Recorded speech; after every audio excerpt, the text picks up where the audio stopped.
Scott Colborn with Exploring Unexplained Phenomena, and it's sure great to be with you. We've got on the phone here our two guests, Shawn Taylor and Dan Morgan. And these guys, wow, talk about interesting stuff that they do. Reading from the back of their book, The Double-Blind Ghost Box, Shawn Taylor has a technical background in computer hardware, software programming, digital media, problem solving with Six Sigma, statistical analysis, psychology and counseling. Dan Morgan earned degrees in behavioral science and electrical engineering. These guys are Virginia natives, and they've had a lifelong interest in the supernatural. And so they've been working with the Ghost Box. We're going to talk about what that is for those of you that haven't heard about this, and the level to which that they've taken their research, as well as some of their findings. So it's great to welcome first-time guests, Shawn Taylor and Dan Morgan. Hi, guys. Doing very well. How are you? It's great to have you with us. And let's start with Shawn. Shawn, what part of the country do you make your home in? I'm actually up in the mountains of Virginia by Virginia Tech area, so Blacksburg, Christiansburg area. Mm-hmm. And Dan, how about you, sir? I currently actually live in Oklahoma City. Moved here about a year and a half ago, but I'm originally from Virginia. So Oklahoma City, don't they have tornadoes down there? Oh, yeah. That's just normal for us. Just normal. Okay. Hey, so tell me, Shawn, part of the reason why you're on the show today is that did you have something happen when you were a little boy or when you were younger? What got you interested in the paranormal or the supernatural? So in 1992, I actually had a near-death experience where I was basically sent to hell, or actually I didn't go into hell, but was walking toward the gates of hell. And in that, I called out to Jesus and was rescued from this situation. I was being ripped to shreds by chains and having a life review at the time. I called out to Jesus, and he showed up and literally just took my place. And in the meantime, he sent me back to Earth. And so when I came back, I really wanted to understand who is this guy Jesus, and I started studying up on that and all kinds of different religions to try to figure out what in the world was going on with me. And then 20 years later, I ran into Dan, and both of us got together, and we really hit it off quite well, like-minded guys. And at the time, there was a lot of paranormal activity type shows on television with secular types of perspectives. And we thought, we ought to get involved in this field and just shine a Christian light on it. Little did we know we would run into the Ghost Box, which ended up being mind-blowing, and we proved it. So we developed the double-blind Ghost Box process, and the rest is history. Mm-hmm. So it was through a crisis. Was it did you say a near-death experience? Yeah, it was a near-death experience that really showed me 100% that there really is more than just the physical. There is a spiritual realm, and it is very serious. Nothing beats personal experience. Wow. It's more real than the reality that we're in now. Yeah, that's for sure. Well, Shawn, it's great on the other side of that to have you here, understanding what you've gone through. And you say that in this moment of desperation, they say that there's no atheists in foxholes. You called out to Jesus, and what again happened? So when I did that, everything stopped. So the chains that were ripping me apart and even the life review ceased. It quit. And then there was actually a cold breeze that came over me with like a cold mist. I call it the resurrection dew because it was just amazing, very refreshing. And then steps came down, and I saw these feet walking down the steps, and I could tell who it was immediately. I tried to lift my head to see his face because I really wanted to see God. And I couldn't lift my head. I could only see up to about his ankles, Mm-hmm. but I knew who this guy was. Because I'd called out to him, and he came. So at that point, we had a conversation about some things, and then he said, "Look, I'm gonna send you back, and when I do, I'm going to send you through a 7-year time period, and in that time, I'm going to teach you some great things." And that's exactly what happened. Boy, Shawn, after that experience, every morning you wake up as a gift. That's exactly right. My entire life, I have a different perspective on what's important. That's for sure. Mm-hmm. Well, thank you, Shawn, for sharing that. Dan, how about you? Did you have something happen when you were younger that's prompted this this incredible and interesting interest that you've got in the supernatural? I did have some experiences as a child, nothing like an NDE, but the experiences I had were somewhat physical in nature. I'd actually been smacked a couple times. I'd actually seen a ball levitate. Of course, I was into some questionable areas as a child or as a teenager, and had experienced it and didn't quite understand it. And so when I did, I have faith in Jesus Christ. When it came to the Lord fairly early in my teenage years, after all that happened, but couldn't quite line the two up. The two seemed to be kind of at odds with each other. And so, years later, when Shawn and I met, it was, and he had talked to me about his experiences, and I had talked to him about what I had experienced. Mm-hmm. And so when we came together, we decided we wanted to see if we could reconcile these two belief systems, just to see, is there a way that they come together? And we both had, quite a bit of scientific background, either, through amateur study or through college study as well.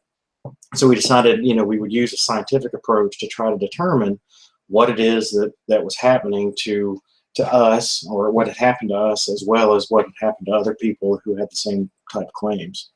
And so that's where it all started for us.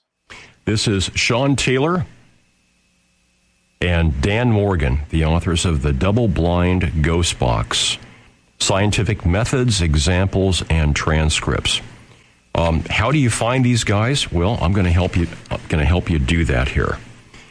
If you went to the doubleblindghostbox.com, that would be one way. And if you go to YouTube and looked up Supernatural Media, that's another. And I think you'll also be able to find Shawn and Dan on Facebook as well. And there's a page on Facebook for the Double Blind Ghost Box. There's a lot of people listening. We've been at this, Shawn and Dan, for about 32 years now, that have a sense or an idea of what a ghost box is, but there's always folks that don't have the foggiest clue what we're talking about. So which one of you wants to take that role of helping people understand what a ghost box is? Well, I could try. Basically, a lot of teams use them. You see them on TV from time to time, but essentially, ghost box comes with several names here. Excuse me. A ghost box, ghost radio, Frank box. But what basically we use what's called a shack hack, which is a radio that's been altered. And what it does is, once you make the alterations on a regular car stereo, if you're driving down and you hit the seek button, you can watch the channels flip up until it finds a station that has a strong signal and it stops. On a ghost box or a shack hack, what they do is they run through those stations, flipping through, but they're not muted this time, so you actually hear the chatter as they're flipping through the channels, and they never stop. The theory is that entities can then speak into that chatter, either using the chatter or speaking into that radio, sort of like an EVP, and can say things to the investigator in real time. So that's essentially what a ghost box is. There's slight variations, but that's what we use. And some of the early designs, interestingly enough, now are fetching 5 to 7 times the original price. Some of the Radio Shack stuff. Yeah, and a lot of that is because they've changed how the radios are done, how they work on the inside, so they're getting harder and harder to make that happen, to alter them. Mm-hmm. Yeah, they also don't make the boxes anymore. So the second book that we actually wrote, called the Supernatural Media's Guide to Hacking, it actually shows you how to take those boxes and convert them. The problem is that the boxes aren't made anymore, so the prices, their value is going up and up and up as time goes on, because they're easy to hack, but they're expensive to get now. As a musician, I'm familiar with the gear acquisition syndrome called GAS. All of us guitar players have multiple instruments. I imagine it's probably the same thing with you guys. How many ghost boxes between the two of you do you suppose you own? Well, I know I've got 20. He's got them all, I think. I don't actually have one on my location. And you've had occasion, Shawn and Dan, to actually have multiple units operating at the same time. Yeah, absolutely. And that's where the power is. When you look at the double-blind ghost box process, there's an inherent issue with the ghost box in itself. When you play it out loud and you ask a question like, well, what color is the sky? Everyone who hears that question expects to hear from that ghost box blue or black, depending on what they see. So the double-blind ghost box process basically has it set up so that you have a questioner who asks the question, and then you have a listener who is actually listening to the ghost box but cannot hear those questions. So they're either far enough away from the questioner, they have their line of sight turned away so they can't read lips, and they're probably wearing headphones that are closed ear headphones that make it very difficult to hear anything outside of that signal. And that's exactly right. So what happens in that dynamic is that if you can prove statistically, I'm asking a bunch of questions and somehow I'm getting answers and I have no idea what those questions are, now scientifically you're showing that something is significantly happening. Now let's make that a little bit more interesting, going back to your question, running multiple boxes. That's exactly what we've done. Is we've not only done double blind, but we've also done it with multiple boxes. So in some cases, we've even had 3 boxes in double blind configuration running all simultaneously. And sometimes you'll actually have boxes talking to one another. You'll have them answering questions from the questioner. They'll even have synonyms for each other. Like one would say yes, and the other box would say affirmative. It's very interesting dynamic. And then add an additional level where devices will start agreeing as well. So for example, an EMF detector, electromagnetic field detector, you will say, how old are you? The ghost box may say 12, and then the EMF detector will blink 12 times. You know, things like that. Interesting, very interesting. You know, they say that an attorney should never ask a question that he or she doesn't already know the answer for. And so when we do research, one of the things we have to be, of course, as you gentlemen are, is skeptically open-minded. And so you've thought through the objections that skeptics would raise about a ghost box. Can you guys articulate some of those objections and how you feel you've met those questions? I think one of the first ones, you know, would be the matrixing that Shawn brought up. You know, sometimes ghost boxes, if you ever have any experience with ghost boxes, sometimes they can be actually difficult to understand.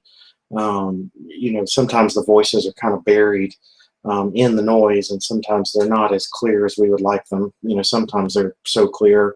You know, it's amazing. We actually had a person accuse us one time of connecting a device to our ghost boxes and speaking into them, so that, you know, the voices would come through, which we thought was awesome, because that told us that he was hearing the same thing we were hearing, and we knew we hadn't altered anything. I think that's probably the largest thing that we hear. I mean, you know, the problem is a skeptic who does not have an open mind is almost impossible to answer all the questions that they have, because they're always going to come up with something. I mean, we run into skeptics just like any other investigator does. But a lot of times, skeptics, most of the time, we're accused of faking the evidence. I think that's probably the biggest one we're usually accused of. Shawn and Daniel, this is Jim. I'm probably what you'd call an open-minded skeptic, and I'll preface this by saying I'm a radio guy. I've been a ham radio operator for over 40 years. Got lots of radios myself. I'm an electronics professional, so I do all my own work and modifications and whatnot, and I know what it's like to dig weak signals out of the noise. But my two primary questions, and I'll start with the first one, the one I usually ask is, it's a radio. You're going to pick up voices, and in my mind, there's no way you can run one of these things without getting contamination, because it's a radio. Unless you put it in a high-quality Faraday cage, you're going to get voices. And the other question that is right up there in my mind is, okay, assuming these things work as claimed, and I'll qualify this by saying I've heard some of Rosemary Ellen Guiley's Ghost Box clips, and they are impressive. I really don't know what's going on there. But how do the spirits know how to work this stuff? I mean, just because I bought a ham radio didn't make me an electrical engineer. I had to read the manual to know how to work it, how to turn the dials, what the BFO does, what the mode switch does, what the band switch does, et cetera, et cetera, et cetera. How do the spirits know how to make this stuff work? That's great that you'd say that. Originally, so there's two questions there, and hopefully I can get to both of them quickly. The first, let me start with how does a ghost manipulate this box? We originally thought that that's exactly what was happening, is that the ghost would, or the spirit would, slow down the audio just enough, or pick out the chatter enough to say what it is that they were trying to say. But we have come to realize that that's actually not what's happening, that the radio itself is literally picking up what it is that they are saying. They're not manipulating anything. A radio is doing exactly what a radio is supposed to do, and that's to pick up the signal. If you are outside of your body, you are electromagnetic, your energy, pure energy. The laws of thermodynamics prove that. What we're saying is that there is consciousness after you leave that body. That consciousness is having some kind of conversation, and the radio is able to pick that up. Okay, so that's the answer to that part. Now, the first question was, well, how do you know that the ghost is actually really communicating with you, and you're not just pulling junk out of it? And that's a great question. And our response to that is there's a video that we have called The Aquatic Ghost Box. I love the fact that you say, bring it into a Faraday cage and all that kind of jazz. Well, what we did is we took the ghost box and we put it into a box, a container, and then we took it below the water surface, underwater. And then I took the headphones and stuck them in my ears while I was underwater, and I asked some basic questions. Our goal was to hunt down a ship that was sunk under the water. Didn't know where it was. I had a basic idea of where it could be, but not exactly where it was. I had no clue what the name of it was. And in this responses, in this video, you'll see that the ghosts or spirits or the radio tells us exactly that it is so many feet from the mouth of the bay. It is exactly some odd feet, 30 feet down, and the name of the boat is called Thomas Patrick. And so I went over there, did exactly what it said to do, and it showed me exactly where it was. Now, if I was just picking up Papa John's pizza, there's no way I could have found that boat. So that's just one of many, many examples. The other thing is if you think about the radio stations, there are laws, there are rules about radio stations. You're not allowed to say certain words on those radio stations, or you'll have to go, right, you'll be like, don't say that, So we are in an investigation, and they'll be cussing up a storm at us, dropping F-bombs and things that you cannot say on the radio. But Yeah, we're hearing them just clear as That's day. just channel 19 on the Citizens Band. You can hear Yeah, that there you stuff go. all the time. So, it's kind of cool. The other thing is that, as the box scans through very fast, you would expect it to pick up, little snippets of channels. And that's true. What's really weird is we run into a spirit named John, and there's a couple of the spirits that do this too, who have full-on conversations across the bands. I mean, they'll literally say an entire sentence across while the thing is scanning through the scans. You're like, how is that even possible? But yet it's happening. So I hope that answers your question. Well, those are great answers. Thanks, Dan and Shawn. Yeah, excuse me, Jim. I'll follow up just real quickly with another one. Our grandfathers used to listen to radio signals with crystal sets, and now we have tiny computer chips that will receive entire frequency bands of signals at once, and you can pick up multiple modes and multiple signals with this tiny computer chip. So, how do we improve these spirit radios? How do we make them better? How do we advance them with the technology? Well, I mean, I'd love to answer that question. I wish I knew the answer to that question on how to make it better. For everything that we know, there's 100 things that we don't. One of the questions that I would love to understand is, if they can come across on a ghost radio, why don't they come across on a regular radio without chatter? Unfortunately, we just have not come up with an answer to that question. And I think maybe if we understood that we might be able to hone in on how to make this process work better. For us, it's and I'll say this, different radios are different. We like Shawn said, we have like 20 of one team, and it's funny because we have 3 or 4 different people on our team, Dave Henderson, Amy Buchanan, and a few others that listen with the ghost boxes, and all of them prefer different boxes. Everybody prefers a different box. They can hear better with a certain box. And we don't understand why that is either. A box that somebody's really getting responses out of, Shawn may put on and not get anything because he's not tuned to that box. So, I'd love to know why that works, but, that's just what we've observed, and we really don't have an answer for that. And on my perspective, from at the time the book was written, there weren't a whole lot of devices that were out there.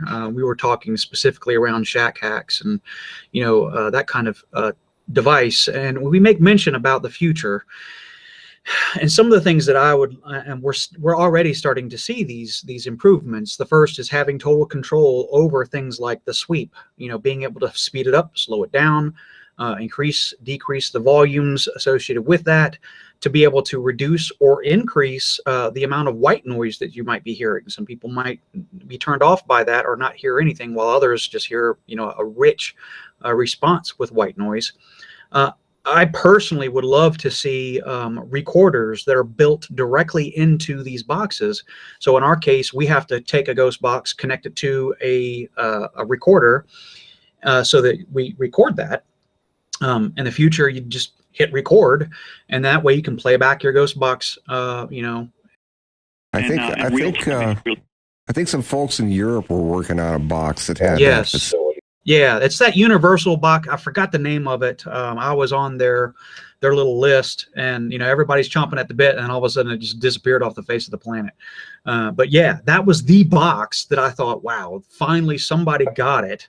And we're going to make it, but for whatever reason, it must have failed. I don't know. I haven't seen anything with it, but people are also creating apps now, and those apps are neat. I personally don't know I don't know if they're just random noise generators. I just personally haven't done enough research to know. Like Dan said, everybody has their preference. And with me, I prefer a certain box only because it works. If it ain't broke, don't fix it, right? Right. Mm-hmm, sure. So I'm that's how we go. Shawn and Dan, I've got a question for you that it just struck me here after reading your book and so far talking with you this morning. Have you guys, or what would happen if you wrote down a question and you wrote down an answer. Both were known quantities to you. And then you said, as the questioner, you said, I've written something down on this piece of paper. It's sealed in a container. And can you tell me what is written there? And can you tell me what the answer is? We've done a lot of that. One of the things that, well, let's just stick with the actual question there.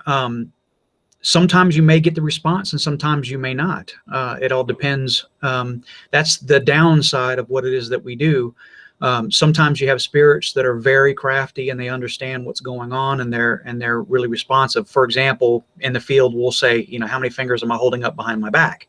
Some could care less, and they're not even talking about what your fingers are. They don't care about your fingers. They don't care about what you've written in some envelope. But as humans, as scientists, those are the kinds of confirmations that we must have to believe that this is true. For example, putting us into sound booths, or for that matter, deprivation tanks, keeping us 100% isolated from this scenario. So I think that as scientists, what we need to be able to do is do long-term testing fairly. Don't just say, okay, I'm going to put, an answer into this envelope, stick it in a mayonnaise jar, and then pick it up next week. That is not the one-time shot that you get. You're not going to rest the entire, afterlife on that one question. You want to really say, okay, look, I'm going to do an official test to say, is there something to this? And then do the scientific tests to prove it one way or the other. It's exactly what we did with a double-blind ghost box. That's why we did it. Okay, I'm going to go off in a little bit different direction here because of something you guys said a minute or two ago, and I've heard other people say this in various ways, and particularly listening to Rosemary Ellen Guiley and some of the other people that have used the ghost box professionally. Would you say that the operator is as much a part of what you get as the box? And an analogy of this would be the art of photography. It's not just the camera. The photographer is a part of the product. So would you say that the presence of a living being, if you want to put it that way, is that a major component in this system? Hey, Dan, did you want to? Shawn, you want to answer that? I can. I can certainly, say so. Go ahead, Shawn. I would say yes. Dave on our team constantly brings that up. If there's no human involved, how does the ghost box, operate? And I believe that the person who is the listener and the questioner and the people that are in the vicinity of the situation have a huge influence on that outcome. For example, in the paranormal field, some people would say that certain people are ghost magnets. Wherever they go, they get a certain type of ghosts. Or some people, they go to a location and for whatever reason, they're just constantly attracting demons.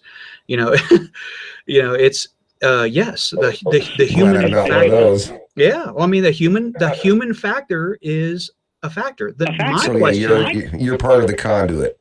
Yes, I believe so. Absolutely. For example, we have John. John has showed up with other investigators, but why not all investigators all across the world? As a part of science, we want reproducibility and repeatability.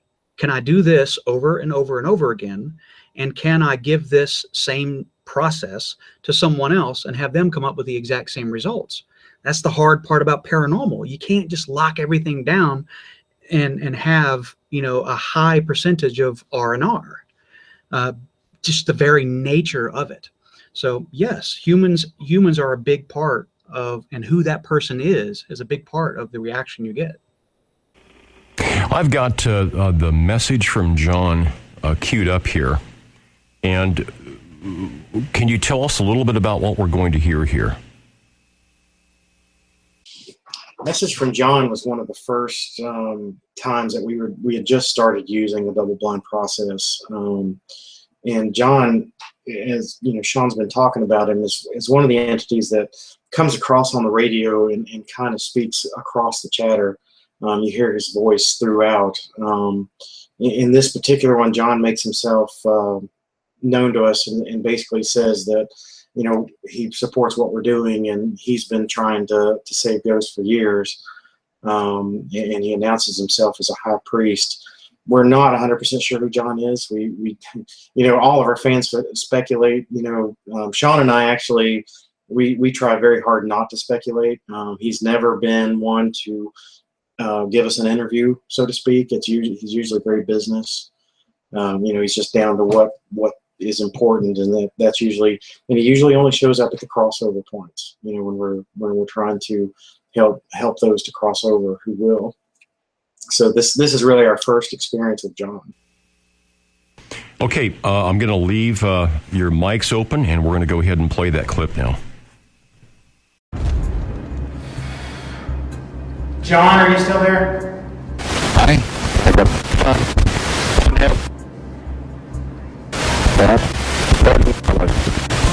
What? Did you say the...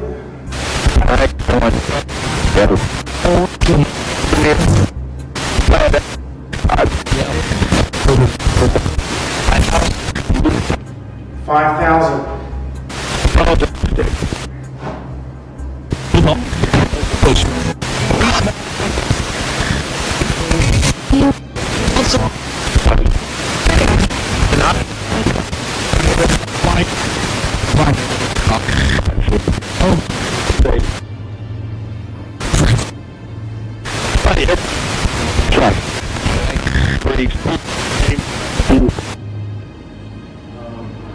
I was hearing the Lord sent me Christ, and then, you know, when I started asking his name is John. Mm-hmm. I mean, there was just, it was just like that. It was just going back and forth like that. Yeah, every time I hear that, it just blows my mind. What would happen if we played that again and Jim or I tried to follow up with what's been printed here on the YouTube screen, so that people that missed some of that perhaps would have a sense of, or can you guys do that? Yeah, I've got the transcript, reading the transcripts, and Dan and I have both laughed about that the transcripts seem so much more powerful than actually watching the videos, because things are happening so fast. But if you would like, I can read back what we actually heard there. Please do. And okay. This is Shawn Taylor speaking now. Yes. So it says, I am John from heaven. God wouldn't allow evil. I warned them 14 years, and God dealt with them 5,000 years. You found them today. You help ghosts. Please make them believe you, and also find faith, and I will deliver them by Christ to come into home safe. And then it goes, praise. I am John, high priest. Thank you. When you realized what was being said there, did you have a sense right there at the recording what was going on, or was it upon reflection and listening to the audio?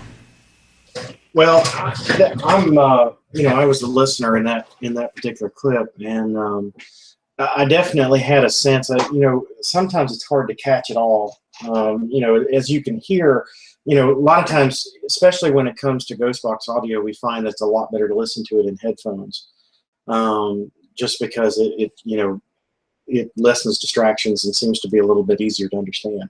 You know, and a lot of times in any double blind Ghostbox session, there's stuff that's missed, and we will go back through and find it. But, you know, at that point, like I said, we were somewhat young in the process. So a lot of that, was post, but a lot of it I was hearing. You know, if you heard at the end of the clip, I was trying to explain to Shawn what I heard, because of course he didn't hear any of it. They're live, and I was, just kind of trying to hit the highlights, because there was so much there. I really couldn't I couldn't take it all in. I couldn't catch it all. So it does happen at different. This is the Shawn and Dan. This is John that has shown up in various locations during your work. Yeah. At that point, he had basically, I guess, teamed up and said, I'm basically going to help you. You do your part, I'll do mine. And what we've seen over the years is that while we are working on this side to minister to spirits to come to the cross over, that John would be working on that side. So it was basically a tag team on both sides of the fence to help these spirits cross over. Okay, we've got by phone again our guests, Shawn Taylor and Dan Morgan. And I want to try to get at Shawn and Dan with great respect to you both, and also speaking as a Christian myself. How do we reconcile your work, the nature of ghosts, with your Christian faith? And I'm going to offer as a comparison a gentleman that I've had on the program before, and he is a ordained Presbyterian minister, Mark Huneman, who's written a book called Seeing Ghosts Through God's Eyes. And his brush that Mark paints with is very, very large. One of my issues that I've got with Mark and his work. But he feels that virtually all of the paranormal is demonic in nature. So coming back to that central question, as Christians, how do we reconcile this stuff?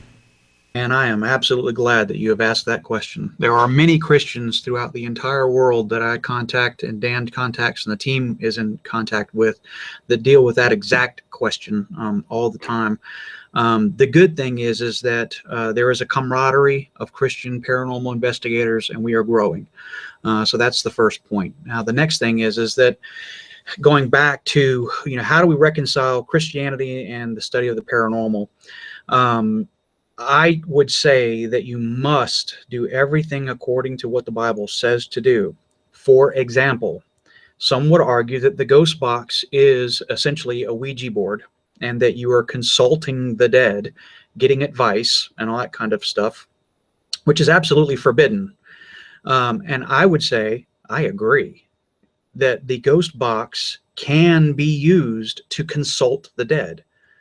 As a Christian paranormal investigator, our team does not contact the dead for you.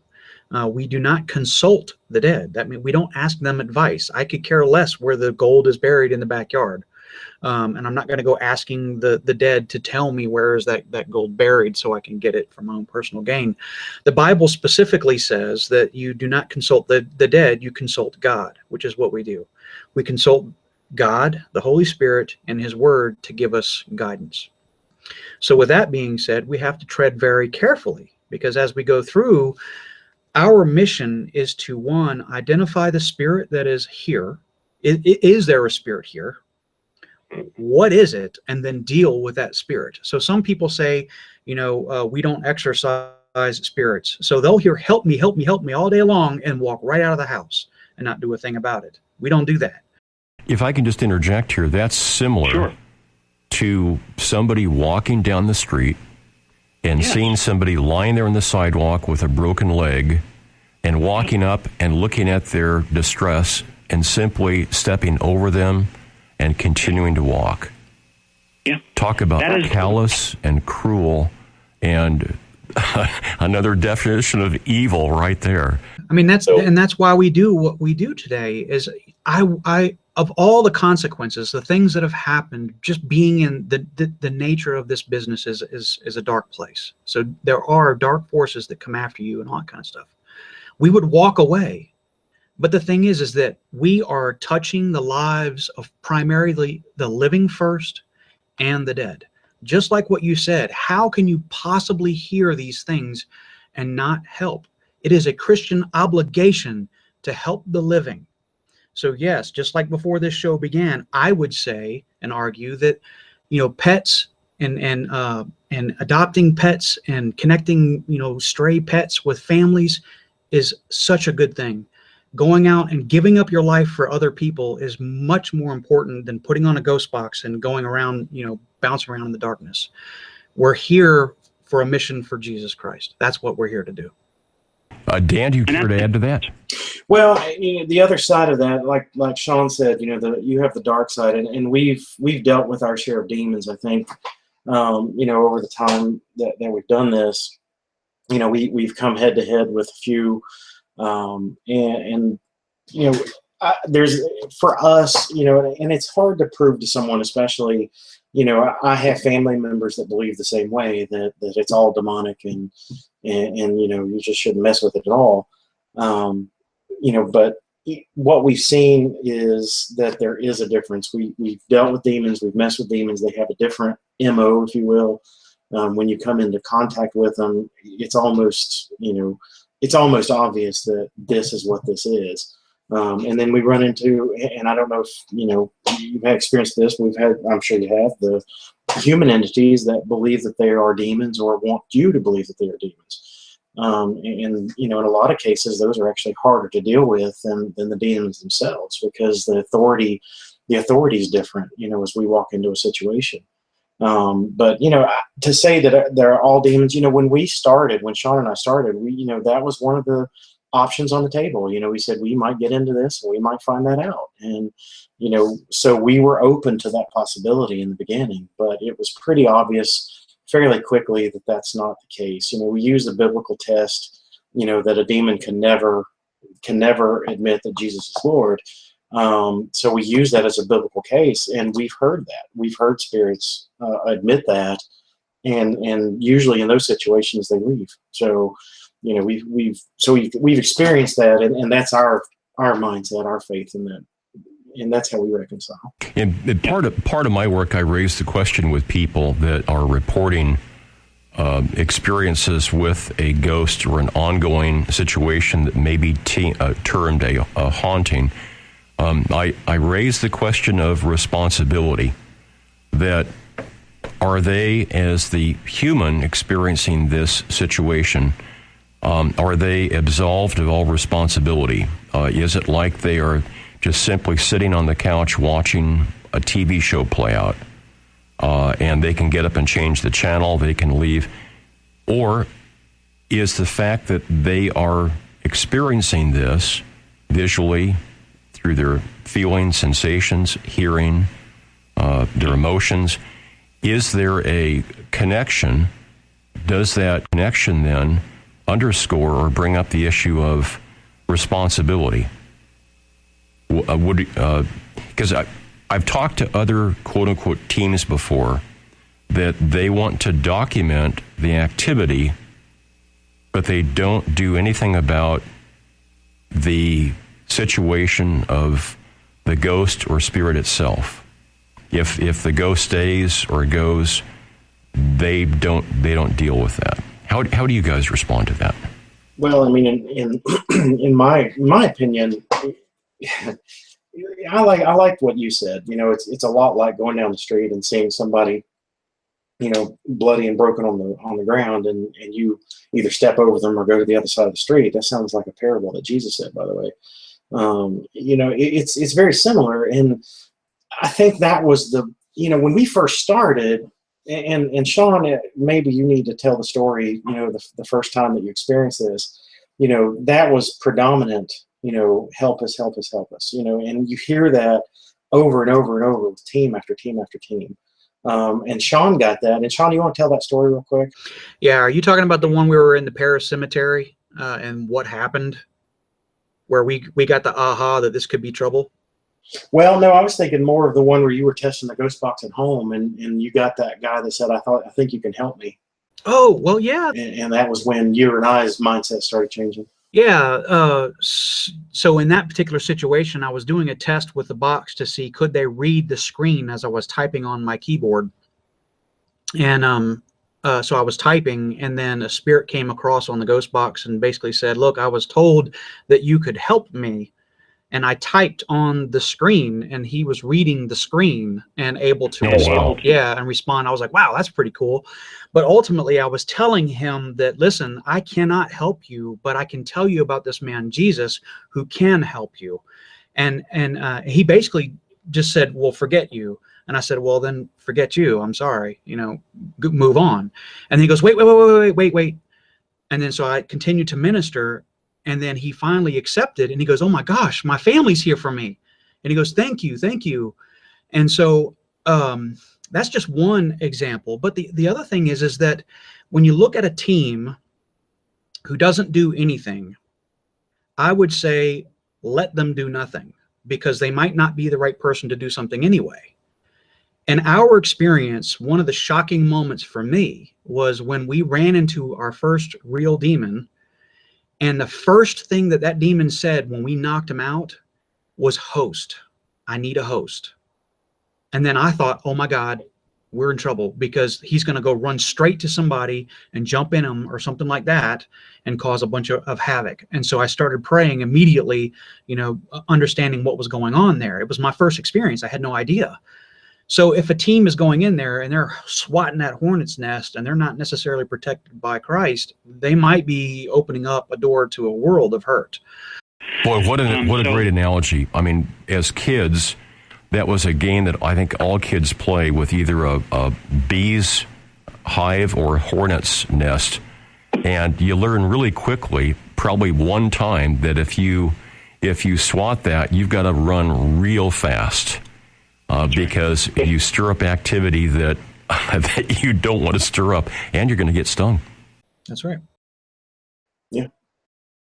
So, we don't know why people, when they pass, become ghosts, but we can prove through a number of ways that there are ghosts, and these ghosts or spirits, if you allow me to use both terms there, they are in a place where we can help them. And now I go back to, with all due respect to my friends that have different belief systems, we go back to the Christian faith and say to these ghosts or spirits, they can help themselves by accepting or asking for the intervention of Jesus Christ. Is that true, Dan and Shawn? It's what's played out in our investigations over and over and over. I've lost count of how many times that we've successfully done that, and like everything else in the Christian faith, it's a matter of faith. It really is. I mean, we still get the skeptics and the people on our YouTube channel that comment and say this is all just demonic mess. You all are misleading people. But we're seeing the fruit of it. Both with the living and the dead. The message has its own power, and even on our YouTube channel, we've had people to comment to us in private messages and say, hey, I accepted Christ today. I mean, it's stuff like that we certainly had no clue was going to happen. But in all of our investigations, we see it time and time and time again. And so, to us, it's working, and that's what we're going to continue to do. And I would agree. We've seen it time and time again. At Mountain Lake, I even went so far as to say, call on whatever God or spirit or whatever you want to. And when and if that works, fine. It is not my place to say who ascends or descends. All I care about is your personal salvation. Whatever this situation is that you're in, if you can go to this better place, whatever you want to call it, great. I'm not going to stand in your way. I'm going to tell you what worked for me and what's worked for other spirits. And then we demonstrate it in front of them. And other spirits will look around going, well, where did they go? Well, let me tell you, they called on this man, Jesus, and it worked. You might want to try that. If everything else fails, great. Try this. Mm-hmm. This is Shawn Taylor and Dan Morgan, the author of The Double-Blind Ghost Box, Scientific Methods, Examples, and Transcripts. And their website, it's pretty easy to find. It's thedoubleblindghostbox.com. They're also on Facebook, The Double Blind Ghost Box. And if you go to YouTube, they have an extensive YouTube channel, and it's SuperNatural-Media. Shawn and Dan, may I have your permission to play the Message from John clip again? Sure. Yes. Okay. So we've got it queued up here, and I'm just going to bring my mic down and Jim's mic down. We'll let it roll. John, are you still there? Hi.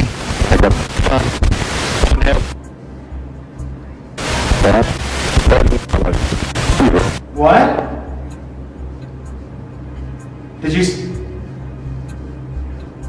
Did you say the...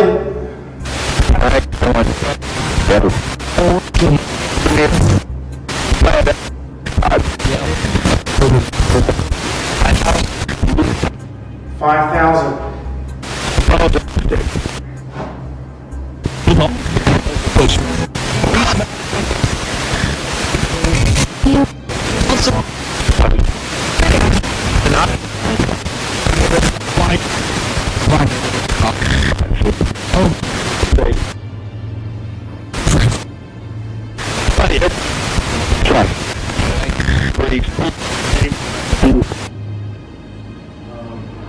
I was hearing the Lord sent me Christ, and then when I started asking his name is John. Mm-hmm. I mean, there was just it was just like that. It was just going back and forth like that. And that's from their YouTube channel, SuperNatural-Media. And you can do on that channel a search for Message from John, and you'll find that. There's so many questions, Shawn and Dan, that I've got. We know that people report and have reported for millennia contact with ghosts. We have books by Bill and Judy Guggenheim, for example, their book Hello from Heaven, where they've done extensive work with a field called after-death communication, where departed loved ones reach out and offer substantial information that goes way beyond platitudes like, I'm okay, you're going to be okay, we're all okay. Very specific stuff. My late and great friend, Martin Caden, incredible man, his book Ghosts in the Air talks about a transcontinental airliner, and during a white knuckles flight into Salt Lake City in a blinding snowstorm, the pilot heard the voice of his deceased friend, also a pilot who'd been gone for a number of years, tell him to fly the plane off the beacon. They were using instruments only, trying to come down the canyon to Salt Lake City and flying directly on that beacon, but because of the snowstorm and atmospherics, that beacon was wavering. And this deceased pilot said, fly off the beacon. And I forget now if it was right or left, but the pilot grabbed the wheel, took it off automatic controls, and did as he had heard, and saved the lives of the people on the plane. Because they would have flown, as the snowstorm parted, they would have flown one of those wings right into the wall of the canyon. Amazing story. Wow. Wow. Yeah. Have you, and I know that you've said that you don't seek out the ghost for information, but have you wanted to, if it were at all possible, to reach out to your mom or dad or your grandparents? I can say no. Oh, you said no? I say yes. I have wanted to, yes. Mm-hmm. You know that and again, I'm speaking with great respect to my friends that have a different belief system, but as a Christian, I know that ultimately my family is in good shape. They are also Christians. And yet, I think all of us would like to say just a few things to our relatives, moms and dads and grandparents, that perhaps we never had a chance to say. Does that make sense? It does. I can tell you that in our experience, we're not talking about consulting. What we're talking about is their ability to hear, and to that end, they can hear you. If you have someone who has passed on, and you can tell them, I really miss you, and I really hope that you are okay. I know that you're probably in a better place and all that kind of stuff. They hear you. Our friends and family who have passed, they do hear us. What we're saying is that the Bible talks more specifically around consulting the dead. It's where you're asking the dead for advice, and there are inherent dangers with that because of their experience and how their reality is created. And so we take it as the gospel and being absolutely correct, not understanding that they're more or less in a dream world, creating the reality that's around them.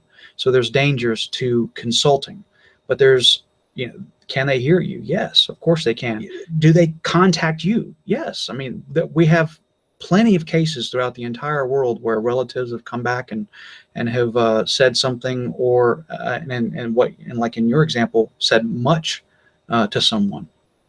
It happens. What an interesting life you guys lead. Well, I'll start with you, Dan.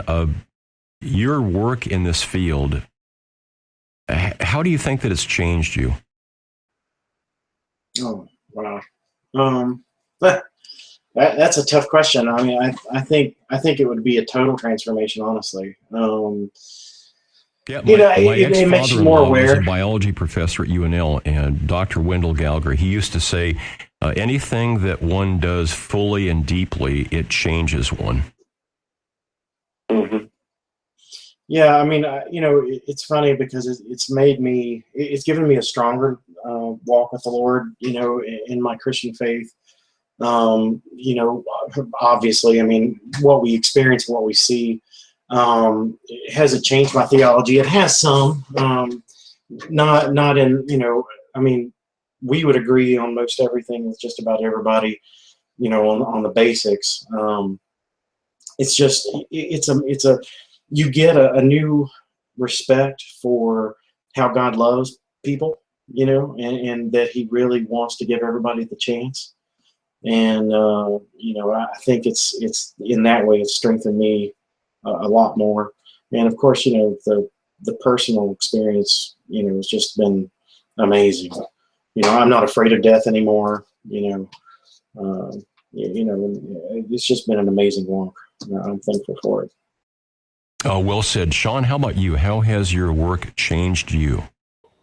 First and foremost, it taught me how simple the gospel really is and how easy it is for one to become saved. You may not know who God is or call him or it God, but the universe has an inherent love for you, and whether you are alive or dead, those opportunities are made possible somehow. But they are. Grace is real. So that's the first thing. The second thing is like Dan said, my fear of death has been wiped away. I went through a time where I was struggling with that. And now I'm pretty secure that when it is over, it's not over until it's over. But when it's over, it's over. And there ain't much you can do about that. So that part is done.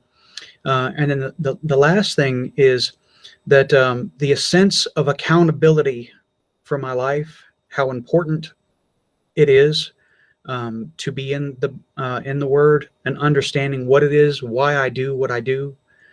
I have a sense of purpose when I wake up in the day. Yes, I go to my job every single day, but I'm telling you, my mind is on these things all the time. It consumes my life. Not the work of paranormal, but the work of saving souls is. So it's changed my life. Mm-hmm. And for those in the listening audience that are experiencing ghosts, paranormal phenomena of all types. And it is not only troublesome for them, but it is causing a disruption in many levels in their lives. For those people that are listening that are experiencing that phenomena, what could you say to them, Dan and Shawn?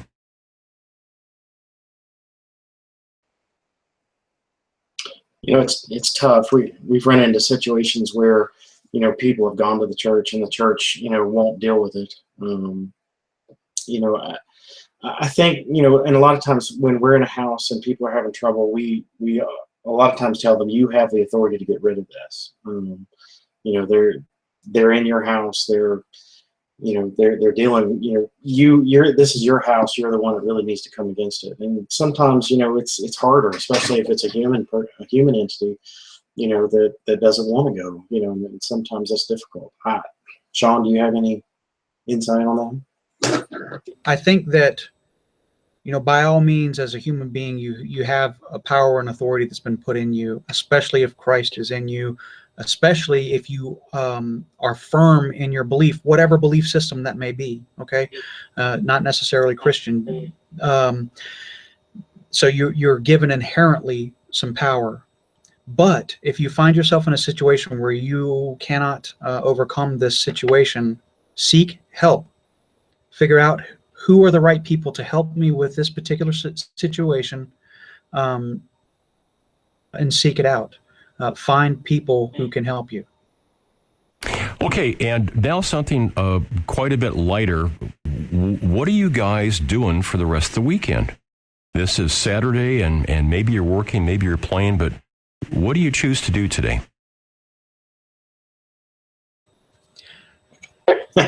Well, I was supposed to be working on my roof. My roof is leaking in my house, and I was supposed to go up there and fix it. And it's going to rain all weekend, man. Oh, my goodness. I know, I tell you. I just had my roof re-roofed a week ago yesterday. We had a hailstorm in Lincoln May 9th, and the rumor is that there's about 60,000 homes and businesses that are being re-roofed because of that incredible 100-year hailstorm. Wow. Dan, what are you doing this weekend? I'm working out in the yard. It's, being in Oklahoma City, it's actually the first nice weekend we've had in a long time. It's in the 70s and the sun's out, and so I've got some yard work to get done. It's not 100 degrees out there.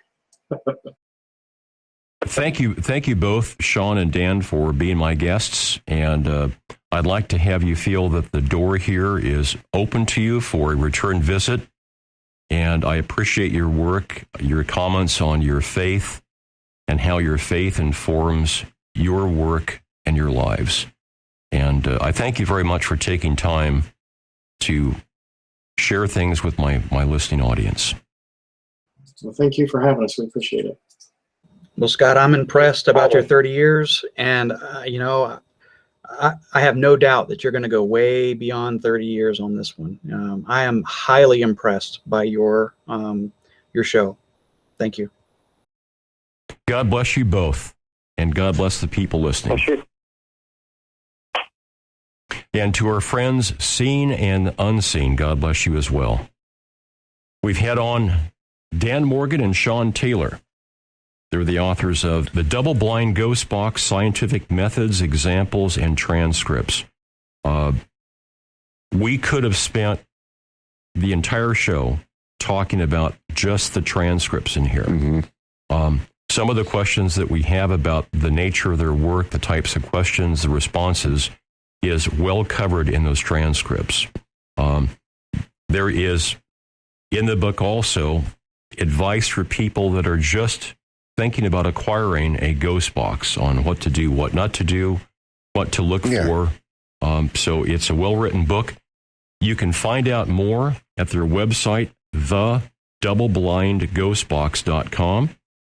By the same name, you'll find them on Facebook and through YouTube, the SuperNatural Media, and their channel should pop right up. Very active channel, very interesting work. Thanks again to Shawn Taylor and Dan Morgan. And thanks to our friends Seen and Unseen.